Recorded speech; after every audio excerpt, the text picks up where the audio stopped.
ñun li ñu am booy xool li xew fépp dañu war a dellu sant yàlla bi mu ñu joxee armée bi mel nii dañ ko war a sant yàlla muy armée boo xam ne jaxasoowul ci mbirum politique waaye mat na liñ ko doyee pour sécuriser le territoire national moom ak toutes les forces de défense et de sécurité ñu boole ci am askan woo xam ne du askan bu ñuy nax moo tax léeg-léeg nit ñi nekk ci rajo yi télé yi mbër ba jàpp ni nag askan wi génn na ci Ousmane Sonko bàyyi na président Diomaye ñu ne kon nañu accélérer bu ñu ñëwaatee nag gis lu raw lañ daan gis askanu Sénégal du askan bu ñuy nax moo tax xeetu politique bu bees gi mooy jàkkaarloog askan wi di leen wax dëgg saa su ne loolu ñi nga xam ne politique tappale la ñu xamoon ils sont complètement dépassés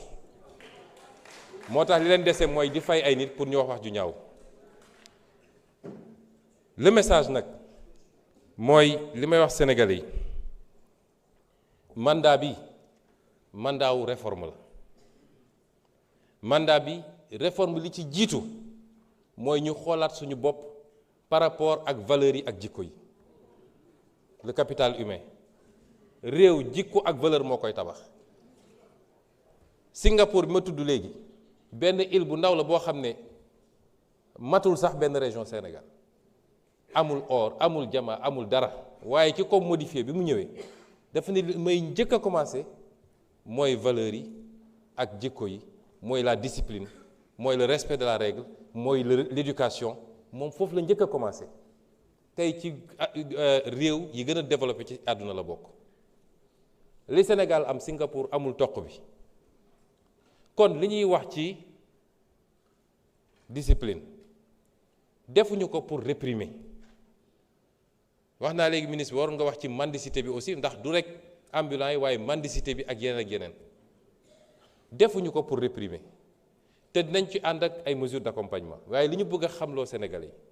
yi lii yëpp dal ñu lan moo ko andi discipline bokk na ci yow lii dañ la koo dénk askan wee ko moom bu ko jël du ko digal sa poos bu ko jël di ko yóbbu ci ay compte ñu delloo ci xelu nit ñi ni xaalis dañ koy liggéey kenn du ko lijjanti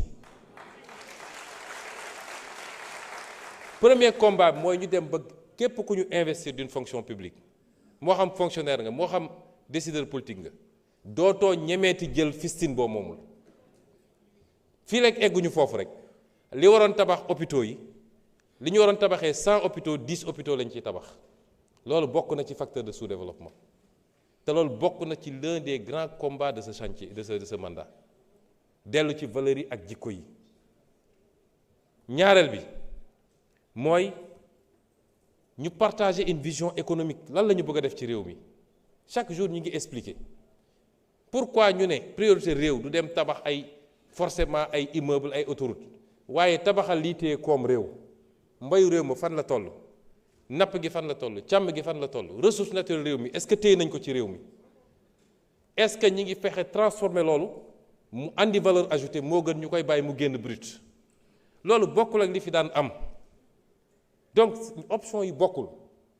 kon effort yi ñuy réclamer peuple bi c'est pour aller d'un point bi ñu fekk réew mi mais lii ñu wax nii bu ñu ko réaliser defe naa coow li yëpp ñuy wax ci jafe-jafe yeeg emploi jeunes yooyu dootu fi am mais loolu pour ñu avancer il faut ñu partager gis-gis bi te il faut que ñu fexe ba instaurer ce débat là mu doon le débat prioritaire fii waaye débat xëy su ba ngoon jot am Sonko andil Ousmane amalul njëriñ réew mi nañu wax lan la président Bassirou Diomaye ak gouvernement am di def ci mbay mi ci càmm gi ci napp gi lan la ñuy def pour teewaat suñu réew moomaat ko loolu moo ëpp solo que débat yooyu ñuy am kon peuple bi ci boppam moo war a affranchir bu dee lenn ci médias yi ak réseaux sociaux yi bëggu ñoo topp loolu peuple bi moo war a am ful la boppam daal di dellu ci ses orientations soo déggul loo xam ne jëm na ci liy farata liy njëriñu réew mi nga romb loolu dem toppatoo farata parce que booy déglu léegi Sénégal nga tukki tuuti da nga naan mais ñun dafa li am Sénégal amul fenn amu ko te ñépp laa wax nag ku bokk ak man ak ku bokk ak keneen man sama discours musul changer nañu dellu si ci valeurs yooyu c'est extrêmement important te loolu c'est l'un des éléments importants de ce mandat Ce mandat est celui de la refondation patriotique. Les valeurs humaines, le capital humain, la souveraineté, mais également les réformes institutionnelles et politiques am na ko laaj léegi pour gën a dëgëral et stabiliser les options économiques claires, mais surtout te loolu lu am solo la ñun ñiy jiite il faut qu'on soit irréprochable aw askan munoo ko woo ci direction bu dee yow jiituloo ko fa moo tax la reddition des comptes la fa daan am régime bu ñëw ñu yëkkati ko quelques jours jàpp benn wala ñaar bugg émissaire après mbiri ndax saay loolu mënatul am du soxar du fayantu waaye c'est une demande forte du peuple sénégalais qui a suffisamment subi moo tax nous veillerons à ce que ñu doxalee ko ni ñu ko war a doxalee ba képp koo xam ne def nga te mu am ay preuves yu def nga lay ak peuple sénégalais ku deful ñu bàyyi la nga ñibbi waaye ñun ñi nga xam ne ñun yàlla dénk tey ma dellu waxaat ko du ay menaces du dara ku ci yàkkamti wala nga dugg ci logique politicienne mooy jàpp ni il faut ma dajale xaalis pour dem uti ay base politique ba laal la waruta laal doo ci mucc yow it parce que fii amul kumba am ndey kumba amul ndey on appliquera la même rigueur. Enfin yi nga xam ne c'est les grandes orientations li ma bëgg a gëmlu peuple bi xam ko mooy conviction man dugguma politique pour am dara soxlawuma dara ci politique man conviction ma dugal ci politique ku may woteel danga may woteel ci base boobu bu dee li may wax doyu la wala gisoo sa intérêt mun nga woteel keneen waaye ni ma meloon démb ci opposition noonu la defe naa Tafsir Thioye posé na question bu mel noonu la raison d'État ou yu mel noonu li ma gëm mooy yow mi ñu dénk yaay jox état bi contenu ci jamono ju ñu fa nekk ça veut pas dire qu'il faut être rigide mais dafa am des fondamentaux ci li nga yàgg a wax ak askan wi ba ñu dégg ko nga ne lii laa gëm lan moo mën a justifier nga ñëw nekk ci pouvoir di changer loolu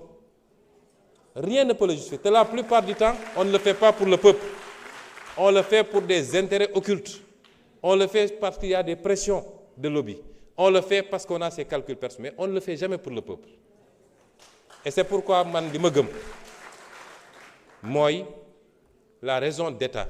c'est la raison de celui qui incarne ou ceux qui incarnent l'État par rapport à leur combat politique, par rapport à leur doctrine, par rapport à li ñu wax ak réew mi pendant tout ce temps-là. C'est ça la raison d'État.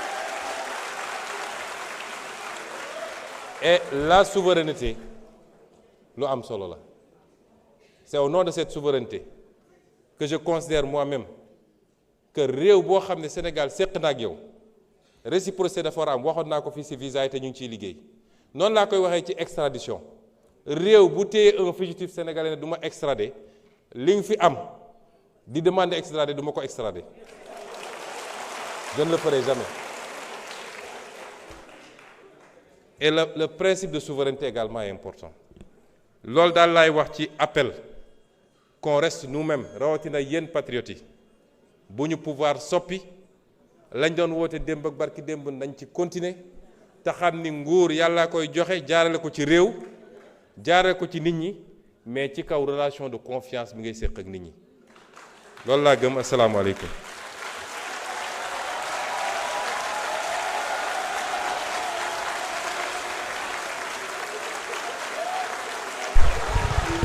Merci. Merci beaucoup.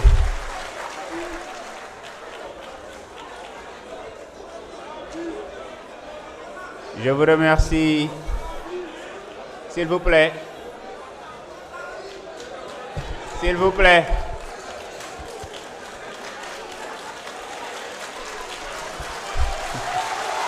Merci beaucoup.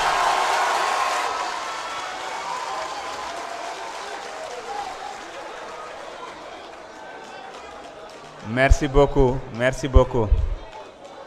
Je voudrais remercier Monsieur le Premier ministre ainsi que les membres du gouvernement, mes collègues députés, la presse, le public,